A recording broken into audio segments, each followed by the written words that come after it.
풍성한 삶의 기초 네 번째 만남, 하나님 사랑하기. 그 중에 세 번째 시간, 사랑으로 드리는 기도입니다. 기도란 무엇인가 했을 때, 하나님과의 대화라고 하기도 하고요. 하나님과의 우정이라고 하기도 합니다. 저자 목사님은 기도에 대해서 하나님을 알아가고 그 지식을 따라 하나님을 사랑하고 자녀로서 하나님 아버지와 대화하는 축복을 누리는 것이라고 말하는데요. 이 기도에 대해서 하나씩 알아가 보도록 하겠습니다. 먼저 빌립보서 4장 6절 7절 말씀입니다. 아무것도 염려하지 말고 모든 일을 오직 기도와 간구로 하고 여러분이 바라는 것을 감사하는 마음으로 하나님께 아뢰십시오. 그리하면 모든 지각에 뛰어난 하나님의 평화가 여러분의 마음과 생각을 그리스도 예수 안에서 지켜줄 것입니다.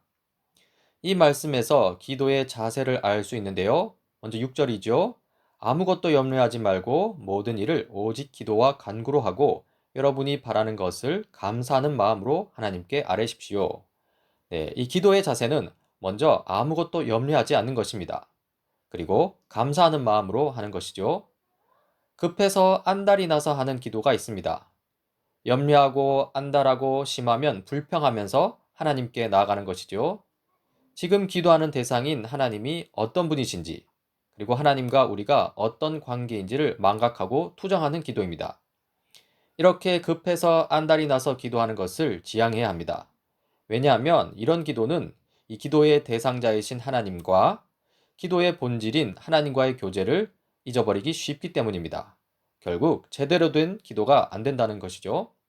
기도할 때 우리의 기도를 들으시는 분이 어떤 분이신지 잊으면 안 됩니다. 하나님이 어떤 분이신지 기억해야 하는데요. 선하신 분이시기 때문에 우리에게 가장 좋은 것으로 주시기를 원하는 분이라는 것을 기억해야 하고요. 또 전능하시기 때문에 우리에게 가장 좋은 것을 주실 수 있는 분이라는 것을 기억해야 합니다.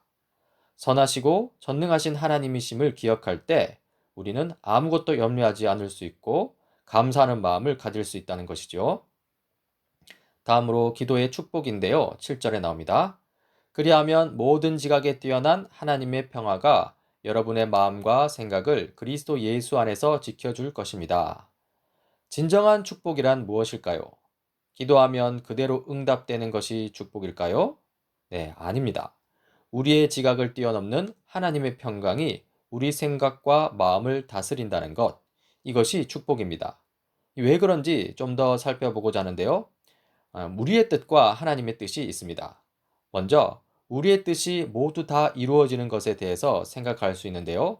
그런데 여기서 자기 자신조차 잘 모르는 우리인데 우리 뜻대로 응답되는 것이 과연 좋은가 하는 의문을 던질 수 있습니다. 우리는 우리의 미래도 모르고 심지어 우리의 현재 상태도 제대로 진단하지 못할 때가 많습니다. 그런 불완전한 지식을 가지고서 우리 자신에게 무엇이 가장 좋은지 완벽하게 판단할 수 있겠냐는 것입니다.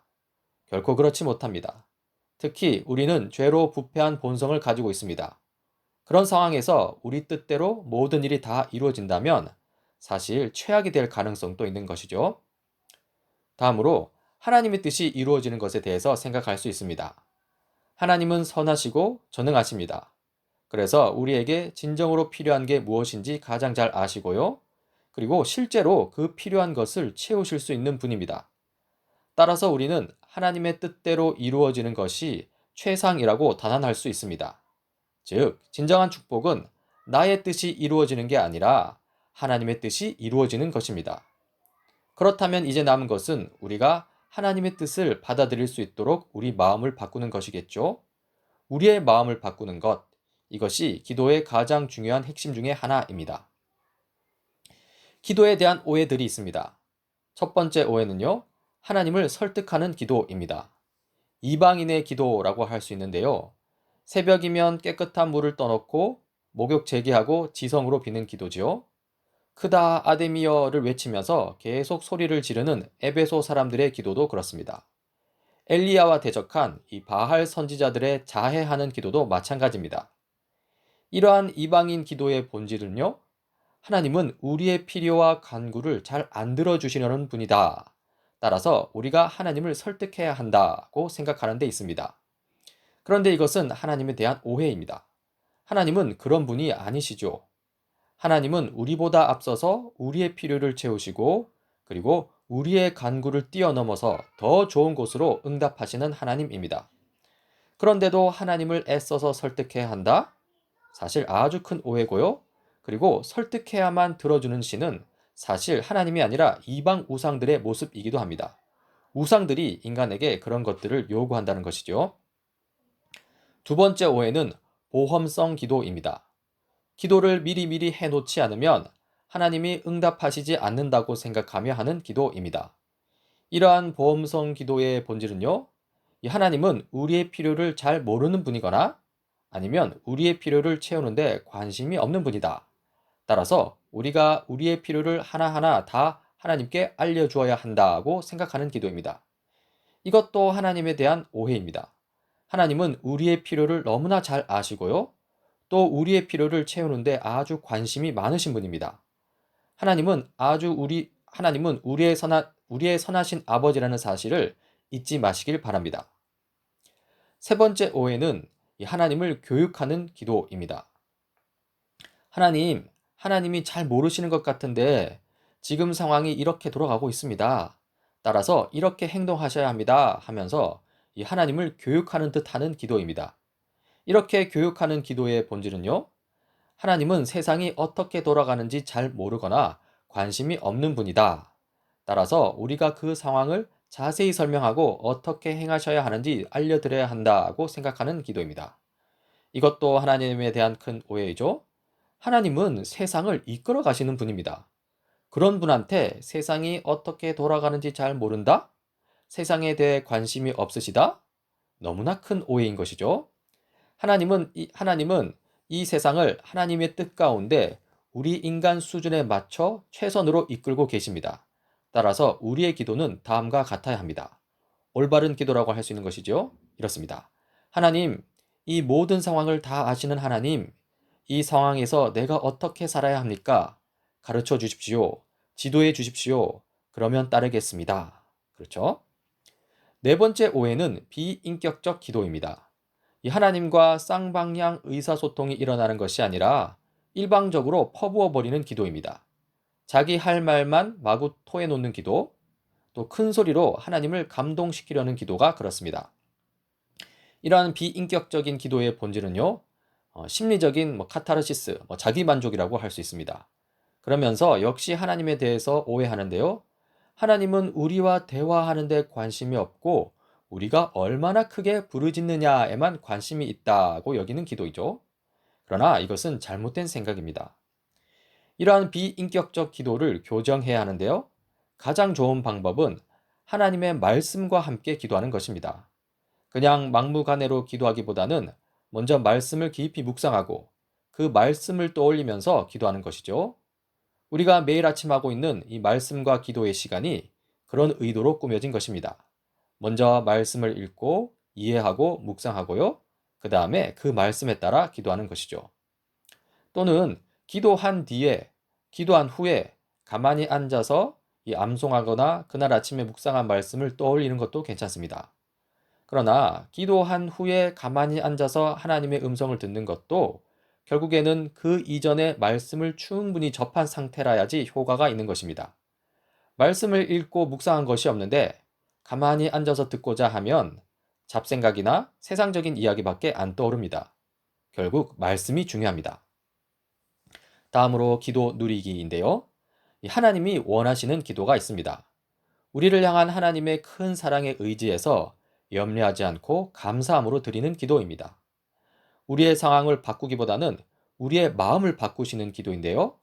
물론 하나님께서는 필요할 때는 상황을 바꾸시기도 합니다. 그러나 그때도 하나님이 계획을 바꾸셨다기보다는 우리와 기도로 대화하길 원하셨다라고 보는 게 타당합니다. 우리와 대화하고 싶어서 우리에게 간구할 거리를 주셨다는 것이죠. 그리고 진실된 기도가 있습니다. 유창하게 기도하는 것은 그렇게 중요하지 않습니다. 진심을 표현하는 기도가 되어야 하는데요. 다음과 같이 기도를 시작할 수 있는 것이죠. 하나님, 제가 오늘 처음 말씀드리는데요. 뭘 어떻게 얘기해야 하는지 사실 잘 모르겠습니다. 제가 처음 기도하는 거예요. 하면서 이렇게 진심을 이야기하는 것이죠. 이렇게 기도할 때 하나님은 기뻐하십니다. 누리는 기도로서 이 첫 번째로 이 사역 기도가 있습니다. 하나님의 뜻을 분별하고 그 뜻이 이루어지길 간구하는 기도입니다. 다른 사람을 위해서 중보 기도할 때, 나라와 교회를 위해서 기도할 때, 자신의 가정과 자기 자신을 위해서 기도할 때, 이때 사역 기도를 하게 되는 것이죠. 이때 사역 기도는 하나님의 선하심을 믿고 의지하면서 그 하나님의 뜻에 초점을 맞추는 기도가 되어야 합니다. 이 간구하는 제목이 있을 때 원하는 바가 이루어지기를 바라는 기도를 하더라도 그때도 최우선의 기도 제목은 하나님의 뜻대로 이루어지는 것이 되어야 합니다. 왜냐하면 하나님이 우리 자신보다 우리에게 무엇이 더 최상인지 잘 아시기 때문입니다. 이 부분은 이미 앞서서 충분히 살펴보았죠. 즉, 자기의 뜻과 욕심을 서서히 버리고 하나님의 뜻을 이루어가는 기도가 되는 것이죠. 누리는 기도 두 번째는 이 친교 기도입니다. 하나님과 교제하는 기도이고요. 하나님을 찬양하고 하나님께 감탄하고 감격하는 기도입니다. 하나님께 무언가를 요구하지 않는 기도이기도 합니다. 이 친교 기도를 위해서 두 단계를 생각할 수 있는데요. 먼저 하나님이 어떤 분이신지 고백하는 것입니다. 하나님의 선하심, 전능하심, 신실하심, 사랑하심, 은혜로우심, 자비로우심, 공의로우심, 용서하심, 다스리심 등을 이 진심을 담아 이 대화하듯 하나님 앞에서 고백하는 것이죠. 그리고 다음으로 하나님이 하신 일과 하고 계신 일에 대해 감사를 표현하는 것입니다. 성경에 나타난 하나님의 일을 묵상하고 감사하는 것이고요. 그리고 내 삶에 나타난 하나님의 일을 더듬어 찾고 그리고 마찬가지로 감사하는 것입니다. 지금까지 하나님께 사랑으로 드리는 기도에 대해서 자세히 살펴보았는데요. 이런 기도의 유익이 있습니다. 제가 책의 일부를 발췌해서 읽어 드릴 텐데요. 천천히 따라와 주시기 바랍니다. 올바른 기도를 지속적으로 드리다 보면 우리는 점점 더 주님을 신뢰하게 되고 주님의 아름다움에 더욱 감격하게 되고 우리 삶에 오셔서 일하시는 하나님을 더 잘 경험하게 됩니다. 이런 기도 생활은 우리를 하나님과의 깊은 인격적 신뢰 관계로 이끌고 나는 하나님과 깊은 우정을 누리고 있다라고 고백할 수 있는 자리에 이르게 합니다. 하나님을 알아가면서 하는 기도는 점점 더 우리를 성숙한 기도로 이끌고 예전에 나의 욕심대로 하던 기도를 멈추고 주님께서 말씀하신 먼저 그의 나라와 그의 의를 구하는 기도로 나아가게 합니다. 하루 정도 기도하지 않는다고 해서 당장 우리에게 무슨 문제가 생기지는 않습니다. 그러나 하나님과의 대화하는 이 기도가 우리 삶에서 하루 이틀 사라지다 보면 우리는 서서히 영적으로 메말라가고 곧이어 닥쳐오는 인생의 위기 상황에서 버텨낼 힘이 없다는 것을 발견하게 됩니다. 네. 매일 하나님과 사랑을 나누는 기도가 깊어져서 하나님의 자녀의 특권을 충분히 누리는 저와 여러분이 되길 간절히 바랍니다.